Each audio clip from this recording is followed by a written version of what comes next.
Welcome to the Parsha Themes Chayei. It's Parsha Chayei Sara, and it is dedicated to the Refuah Shalema for Moshe Shimon ben Leah Esther Chaya Halevi.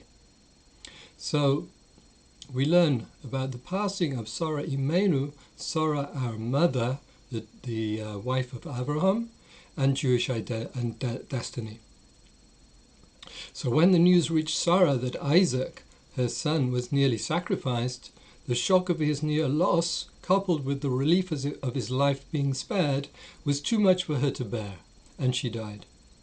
However, as she passed on, she also felt intense pride that her beloved son had been willing to sacrifice his own life in the service of God. Avraham purchased the Machpelah cave and the surrounding field from the local Hittites for her burial in Hebron. Avraham said to the Hittites, "Tanu li achuzas kever, give me a burial ground amongst you." The Machpelah cave is the burial site of Adam and Eve, the first human beings. As such, it originally belonged to all humanity. But in purchasing it, Avraham articulated God's intention that the mission originally given to humanity as a whole now be passed on to the Jewish people. By accepting this task, the Jewish people were fundamentally separating themselves from the rest of humanity and assuming the role of its mentors. It is our challenge to recognize this destiny today as well. Now, Sarah's perspective on life. The verse says, "Vayiyu Chayei Sara, 100 shana ve'esrim shana ve'sheva shanim, shnei Chayei Sara."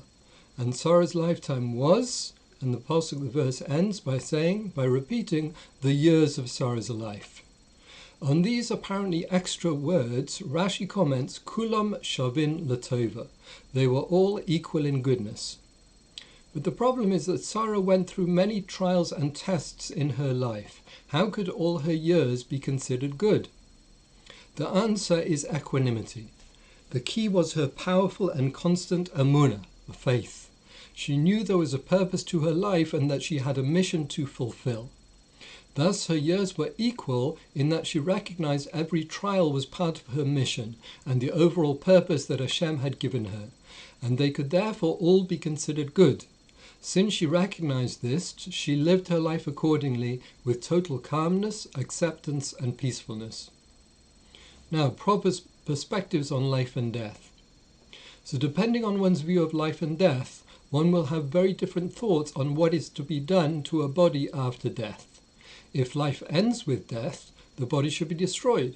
If life will continue, the body is placed in the ground, not fundamentally different than a seed that is planted and hidden from view, but which will ultimately return as a beautiful plant.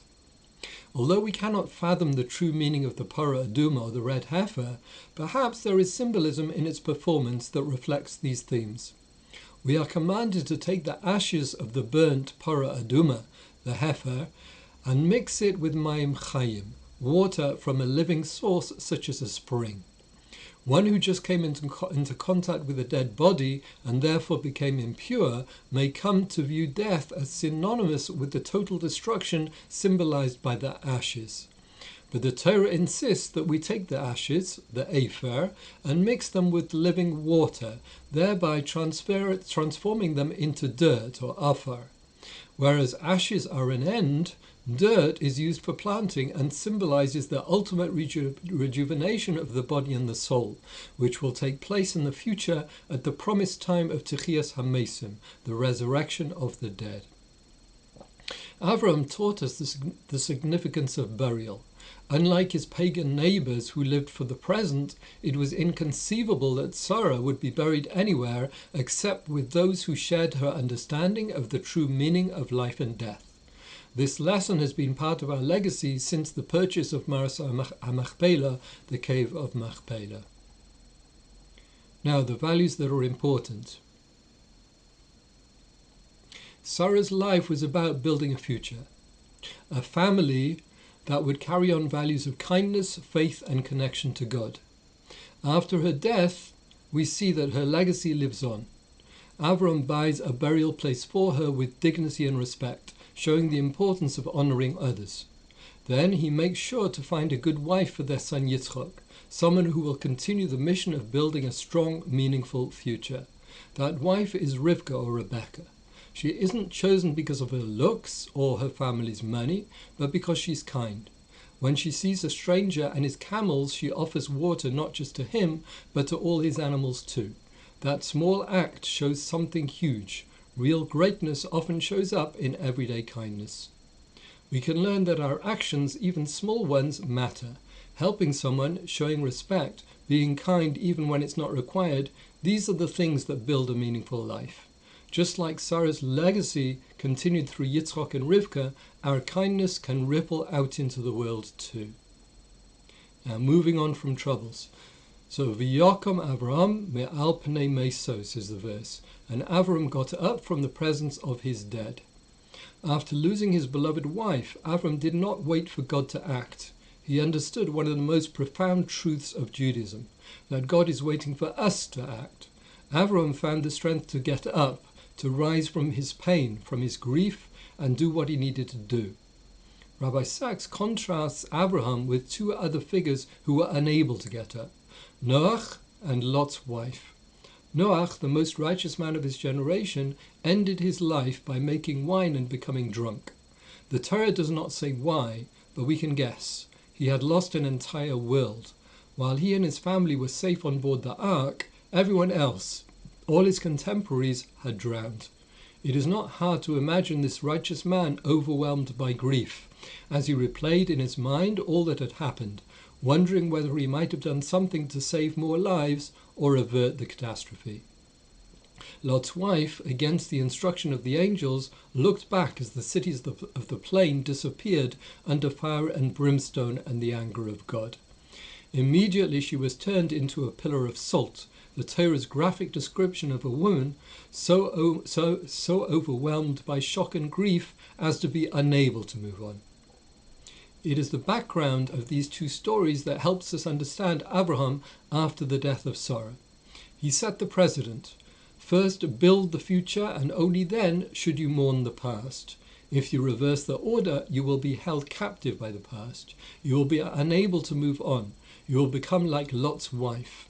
Avraham, and by extension ourselves, his descendants, have inherited the capacity to move forward. Now, a Jew's place in the world. Ger v'soshav anochi, I am a stranger and a resident among you, says Avraham to the Hittites. The Jew is a resident in the world, for the Torah instructs him not to escape the physical reality, but rather to inhabit it and elevate it. Virtually all the mitzvahs, the divine commandments of the Torah, are physical actions involving physical objects. In keeping with the Jew's mission to make a dwelling for God in the material realm by sanctifying the everyday materials of everyday life. At the same time, the Jew feels himself a stranger in the material world. His true home is a higher, loftier place, the world of spirit, the world of holiness and godliness, from which his soul has been exiled and to which it yearns to return. Indeed, it is only because the Jew feels himself a stranger in the world that he can avoid being wholly consumed and overwhelmed by it, and maintain the spiritual vision and integrity required to elevate it and sanctify it as an abode for the divine presence. Ephron the swindler. The Torah narrates the story of Avram's purchase of the cave of Machpelah. The verse says, Nasi Elokim ata b'sochenu, a prince of God you are in our midst. The Hittites assemble to speak with Avraham, who desires Ephron's cave as a burial chamber for his wife. The Midrash explains that Avraham had previously encountered the cave and the light of Gan Eden, of the Garden of Eden, emanating from it. He had been shown that it was the resting place of Adam and Eve. At first, Ephron seems generous, but as the story progresses, we see he is nothing but a two-faced swindler. Lu Einu b'nei Ephron. In the view of the people, the verse states, Ephron put on the appearance of being generous in public, but in private he demonstrated his corruption and greed. Nevertheless, Avraham still negotiates with dignity. He is unperturbed and agrees to pay an enormous sum, placing his trust completely in HaShem. The verse states, V'yishkol Avraham le'Ephron, and Avraham weighed out to Ephron. In this verse, the second letter Vav in Ephron's name is missing, implying his stature was diminished by displaying his greed. There is a midrash which suggests he even interfered with the weighing scales to further increase the money he extorted. The end of the pasuk says, and the verse says, Over lesocher. Negotiable currency. According to the Gemara in Bava Metzia, this meant that every shekel Avram paid was worth 2,500 times the value of an ordinary shekel. Hence the cost to Avram of the single field with its cave was 1,000,000 ordinary shekels, an enormous amount. Now, Eliezer's miraculous mission. Eliezer was the most trusted man in Avram's household apart from Yitzchak, so he was sent to go and find a wife for him. Avram told Eliezer, "Va'ashbiacho b'Hashem asher lo tikach isha mibnos haKanani." I will have you swear you shall not take a Canaanite wife for my son. Rather, you must go to my land, to my family, and take a wife for my son Isaac. Why did Avram stipulate that his son Yitzchak shouldn't marry a Canaanite woman? Those from Avram's birthplace were also idol worshippers. However, they were essentially moral people. It is relatively easy to change intellectual habits such as worshipping idols, but the society of Canaan was so steeped in immorality, immodesty, and unethical conduct that the effect was to poison a person's entire nature. When Eliezer recounted his story of arriving in Haran, he declared, "I came today to the well." In other words, today I left and today I arrived, implying he had set out on his journey that same day. That's Rashi and the Gemara in Sanhedrin. Thus it transpires that Eliezer was miraculously transported from Beersheba to Haran, a journey of many days, in just a few hours. The sages term this special and rare phenomenon kafitzas haderech, or shortening of the way. Now Eliezer tests Hashem. Where carrying out Ratzon Hashem, God's will, or demonstrating Hashem's presence in the world is concerned, we are sometimes permitted to carry out such a test. For example, with Moshe versus Korach, and Eliyahu at Har Carmel, and King Shlomo's dedication of the temple, and here with regards to Eliezer finding a bride for Yitzchak. Eliezer decided to test God, so to speak, to see if he would indicate Yitzchak's true match and so make his mission successful. Eliezer prayed, let it be that the maiden to whom I will say, please tilt your pitcher so that I may drink, and she replies, drink, and I will also give water to your camels, will be the one whom you have designated for your servant Isaac. Since God lacks nothing, generosity is the primary way in which he relates to the world. For the same reason, generosity is the natural hallmark of people who feel closely connected to God. In contrast, the hallmark of evil is selfishness. No matter how much an evil person possesses, he remains unsatisfied, so he seeks only to take and never to give. Eliezer, Avram's servant, therefore sought a woman for Isaac who would display kindness. When Rebekah went beyond fulfilling Eliezer's specific request by offering to also water his camels, he understood that she was a godly person and thus a fitting match for the son of Avraham.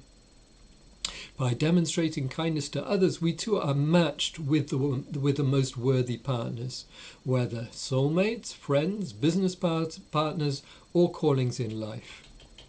The verse states, "V'tamaher v'tarat od el ha'ba'er," and she hurried and she ran again to the well. This demonstrates Rivka's quality of zerizos, or alacrity, as we also saw with regards to Avram serving his guests. The Torah's lengthy repetition of Eliezer's story. "Vayomer eved Avraham anochi," and he said, "I am a servant of Avraham." This was a great mark of distinction and the greatest possible accolade, that he was under the guidance of Avraham, the spiritual giant of his generation. He was also thereby declaring that he was a God-fearing man of integrity, like his master. Eliezer wouldn't eat until the shidduch, the marriage match, had been agreed upon. He explained his mission by relating the oath he had sworn to his master. And I questioned her. Now Eliezer changed the sequence of events. He had first given her the jewelry before even asking her whose daughter she was. But as this might have been seen by her family as impetuous and illogical, he changed the narrative. And they said, "This came from Hashem. We can say to you neither bad nor good." In other words, it is out of our hands completely, as it was obviously ordained by Hashem himself. It's all in Hashem's hands, and it's impossible to alter the thing. That's what they were saying. This is the primary source for the idea that matches are really made in heaven. The verse states, "Ka'asher dibar Hashem," as Hashem said. But even though Hashem didn't actually speak directly to anyone in the story, nevertheless they were admitting that it was all the plan of Hashem. In other words, that God spoke and continues to speak through his control of events, not speaking literally. Now, it's not just on God, it's also on us. The previous promise of God to Avraham meant that, yes, Avraham will have a land, he will have countless children, but these things will not happen soon or suddenly or easily, nor will they occur without human effort. To the contrary, only the most focused willpower will bring them about. The divine promise is not what it first seemed, a statement that God will act. It is in fact a request, an invitation from God to Avraham and his children that we should act, and then God will help us. The outcome will be what God said it would, but not without total commitment from Avram's family against what will sometimes seem to be insuperable obstacles. The promises of a land, which is Israel, and children, which is Jewish continuity. The astonishing fact is that today, 4,000 years later, they remain the dominant concerns of Jews throughout the whole world.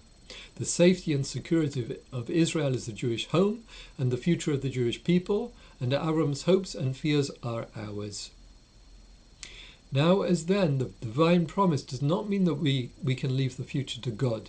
That idea has no place in the imaginative world of the first book of the Torah. To the contrary, the covenant is God's challenge to us, not ours to God. The meaning of the events of Chayei Sara is that Avraham realized that God was depending on him. Faith does not mean passivity. It means the courage to act and never to be deterred. The future will happen, but it is we, inspired, empowered, and given strength by the promise, who must bring it about. Now Ishmael repents. Shortly after Isaac married Rivkah, Avraham remarried Hagar, according to the Midrash anyway, as Keturah is Hagar, the same person, and they had 6 more sons through her. Years later, when he was 175 years old, Avraham died. And the positive verse states, "V'yikbaru oso Yitzchok v'Yishmael banov," and Avram's sons Isaac and Ishmael, they buried him in the cave of Machpelah. Here, Isaac Yitzchok is mentioned first, indicating that although Ishmael was the elder son, he allowed Isaac Yitzchok to lead the funeral. Ishmael thus demonstrated that he had truly repented. His primary sin had been his claim to Yitzchok's inheritance. It was only after Avraham died that Ishmael could have made this claim, yet he did not. Now, Avraham's legacy. The legacy of Avraham Avinu, who spent his entire life pursuing and performing acts of chesed or kindness, is highlighted in the Parsha. The Torah concludes its account of Avram's life with 2 episodes whose central theme is chesed. The devotion Avram demonstrates for Sarah after her death in his purchase of Maras HaMachpelah to bury her therein is the paradigm of chesed shel emes, kindness that can never be repaid. Continuing with the theme of the centrality of chesed is the story of Eliezer searching for a wife for Yitzchok. Only one who personifies the trait of chesed would be worthy to join the family of Avraham. And therefore it is the act of kindness of providing water for Eliezer and his camels that tests a potential wife's suitability for Yitzchok. One of Avram's great contributions to humanity is a proper understanding of the significance of interpersonal relations.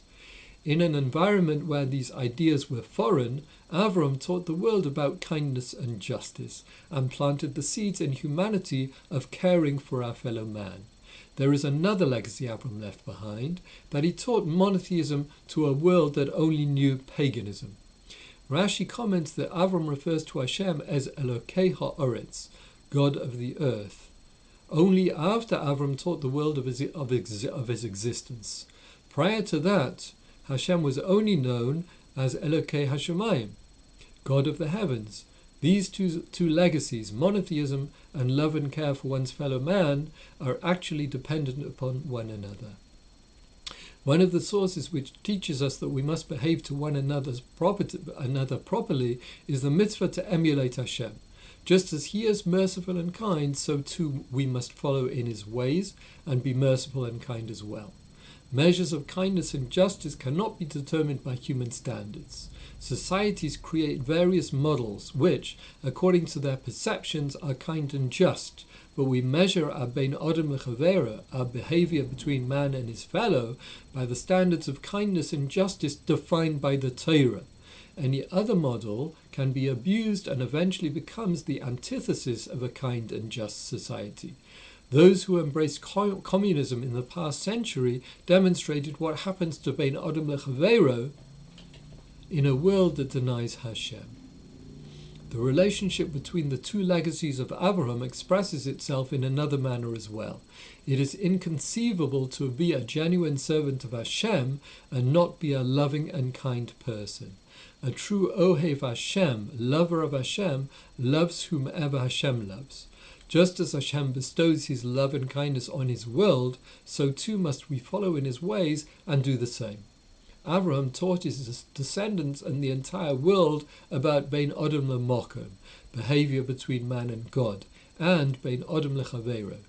Our bein adam lemokom enables us to properly fulfill bein adam lechavero, and likewise, our bein adam lechavero is a testimony to our bein adam lemokom. What we have learned about Avraham in the past two parshias was transmitted to the next generation, Yitzchak and Rivka, continued the dual legacy of Avraham and Sarah. In fact, these seeds of Amunah b'Hashem, or faith in Hashem, and Chesed continue to be nurtured because we are the recipients of these two lofty legacies. May we continue to show the world the truth of the message of Avraham. And that ends Parsha Chayei Sara. We'll be back next week, God willing, with Parsha Toldos. Thank you for watching and have a good week.